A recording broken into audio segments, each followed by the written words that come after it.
ఎక్కడో చెరువు కింద నీళ్ళు తీసుకుంటే బంద్ చేసినాం, నీటి తీరువ రద్దు చేసినాం. అట్లా ఎన్నో సదుపాయాలు చేసుకున్నాం. రైతులు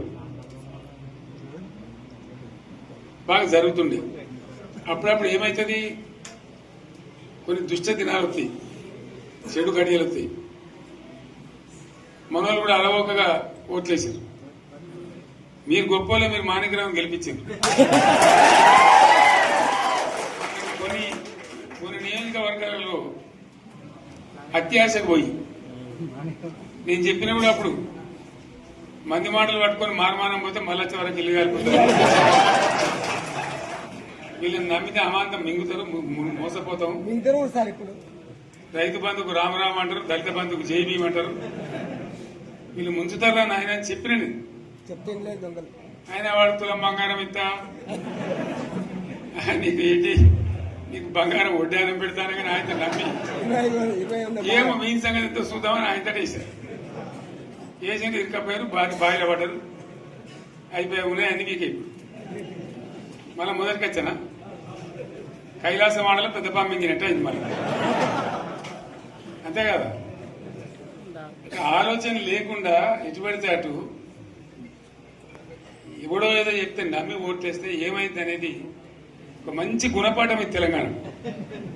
గ్యారంటీగా మంచిగా సంసారం జరుగుతుంది. జర తువ్వకొచ్చినాం, రైతులు ఇంత ముఖం తెలివైతుంది, ఇంత బాకీలు కట్టుకుంటుండ్రి. ఎంతో మంది పాపం సిటీలు వేసుకుందరు, ఏదో వేసుకుందరు. రైతు బంధు పైసలు పడితే ఎంత సంతోషం ఉంటుండే. ఆయన మీద గంగలు గడిచిపోయింది. ఇప్పుడు వాడు ఇతడో ఏడో భగవంతుని కనుక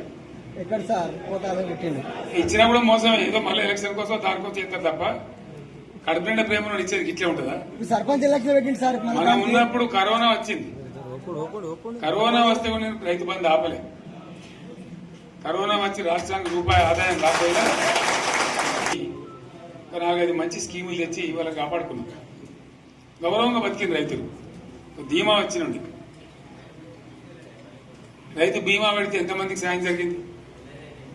గుంట భూములను కూడా మంచిగా సాయం జరిగింది. చిన్న రైతు కూడా సాయం జరిగింది. అట్లా అందరికి మనం గొర్రెల కాపలకు గొర్రెలు వేయడం కానీ, చేప పిల్లలు కానీ, అనేక రకాల అన్ని వర్గాల ప్రజలను ఎట్లా ఆదుకోని అట్లా ఆదుకున్నాం. మా తెలంగాణ కదా మేము తెచ్చుకున్నాం కష్టపడి. మా వాళ్ళందరూ పైకి రావాలి. కాంగ్రెస్ గవర్నర్ ముస్లింలు ఓట్లేసుకున్న తప్ప ముస్లింలకు మనం చేసిందా? ఇమాం మౌజాలకు మన జీతం ఇచ్చిందా? మనం వచ్చినాకనే ఫస్ట్ టైం వాళ్ళని గుర్తించి వాళ్ళని గౌరవించుకున్నాం. ముస్లిం మైనార్టీ పిల్లలకు, మన గిరిజన పిల్లలకు, మన ఎస్సీ పిల్లలకు, మన బీసీ పిల్లలకు ఎంత మంచి రెసిడెన్షియల్ స్కూల్ పెట్టుకున్నాం. అందరినీ కూడా ముందు తీసుకుపోవాలి. ఇవాళ మన కళ్ళ ముందని నాకు బాధ కలిగేది ఏంటంటే, చిన్న వర్గాల ప్రజలు కాన్వెంట్ స్కూళ్ళలో చదివించలేరు.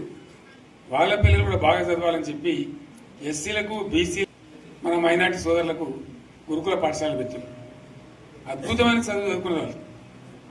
ఇవాళ మొత్తం రోజు బడి పిల్లలు విషాహారము, కడుపు నొచ్చుడు, బాధపడు, పురుగులు అన్నం పెట్టుడు. పిల్లలు వెళ్ళిపోతున్నారు ఆ స్కూళ్ళ నుంచి, ఇళ్ళకి వెళ్ళిపోతున్నారు. తల్లిదండ్రులు కూడా భయపడి తీసుకుపోతున్నారు. ఏం ఘోరం ఇది నాకు అర్థం కాదు. మళ్ళీ ఇది చేసిన కూడా ఇప్పుడు మళ్ళీ అదే కాంగ్రెస్ పార్టీ. అంతేనా? మళ్ళా పాత కాంగ్రెస్ మోపైంది, మళ్ళా కరెంటు కోతలు మోపైనాయి. వెనకాలం ఇంకేం గతి అవుతుందో మార్చి ఏప్రిల్ ఏమవుతుందో. ఇంకా కరెంటు కోతలు మోపైనాయి, మంచినీళ్ళు సరికొత్తలు, అడిగే నాతులు లేడు. ఎవడన్నా గట్టిగా నిలదీసినడితే వారికి పోలీస్ స్టేషన్లో పట్టేయడం. ఇదేనా రాజ్యం? ఇట్లా ఉండదా రాజ్యం? ఎందుకు వచ్చింది ఈ పరిస్థితి చెప్తా. నాకు తెలిసి నాకేం గుర్తులేదు.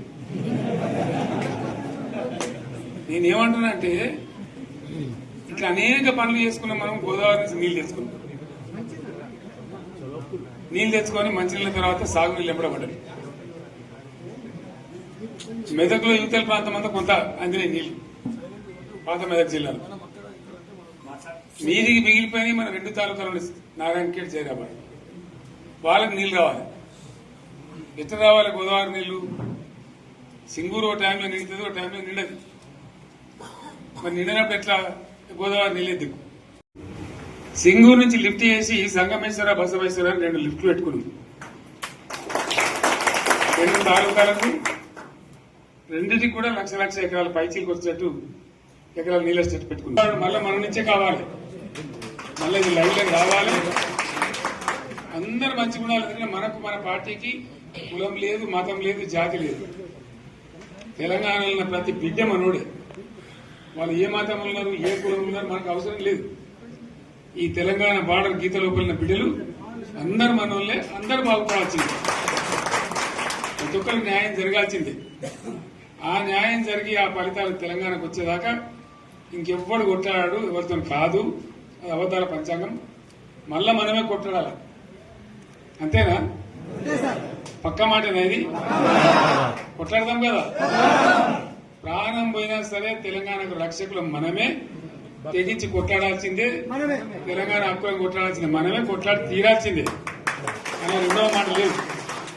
కాబట్టి దయచేసి అవసరమైన సందర్భంలో మీ జిల్లా నాయకులు పిలిపిస్తారు, రాష్ట్రం నుంచి నేను కూడా పిలిపిస్తాను. మీరు సిద్ధపడి ప్రత్యక్ష ప్రజా పోరాటాలు లేవదీసైనా సరే మన ప్రాజెక్టులు సాధించుకోవాలి, మన నీళ్లు సాధించుకోవాలి, మన ప్రజలకు అన్యాయం జరుగుతుంటే ఎదురు తిరగాలి, కొట్లాడాలి. తప్పకుండా ప్రజలకు న్యాయం చేసేదాకా మనం ముందు పోతూనే ఉండాలి. తెలంగాణ కోసమే బయలుదేరిన జెండా గులాబీ జెండా. తెలంగాణను సాధించింది గులాబీ జెండా. తెలంగాణను మంచిగా చేసి లైన్లో పెట్టింది గులాబీ జెండా. భారతదేశంలో నంబర్ 1 అనేక విషయాల్లో చేసి సాధించి చూపెట్టింది గులాబీ జెండా. సరే, నేను గంభీరంగా మౌనంగా చూస్తున్నా. నేను కొడితే వట్టి కొట్టు నాకు అలవాట్లేదు కదా. చూద్దాము.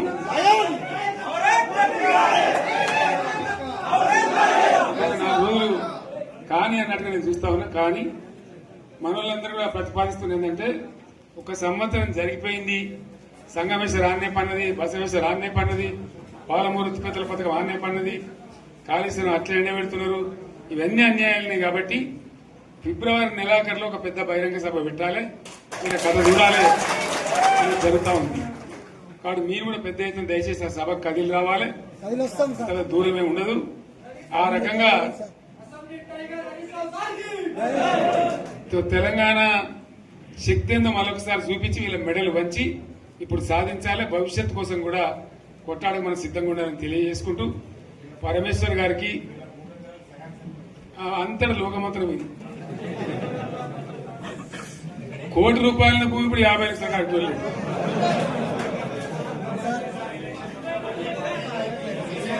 ఈ ఒక్కని బాధ ఒక ఆయన వచ్చింది. మన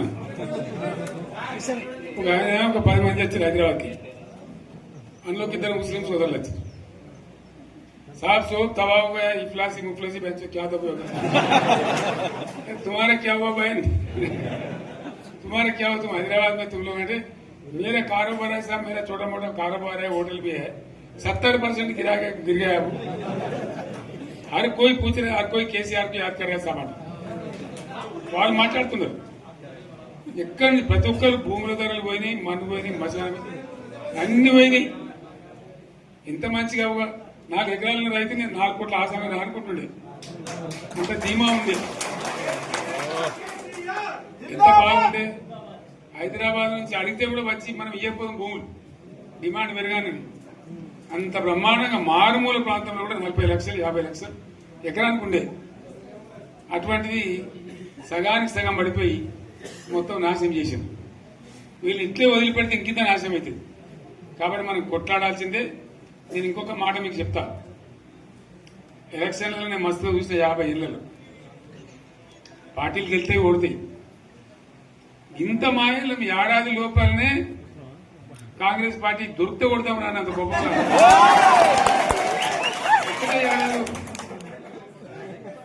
ఇంకా వాళ్ళ పొంద తెలివికి నిన్న వారి పార్టీడే మంది పెట్టాలి. అదేందో పోలింగ్ పెట్టిన వాడు చూసారా మీరు? ఆ పోలింగ్ పెడితే 70% మనకు వచ్చింది, 30% మనకి.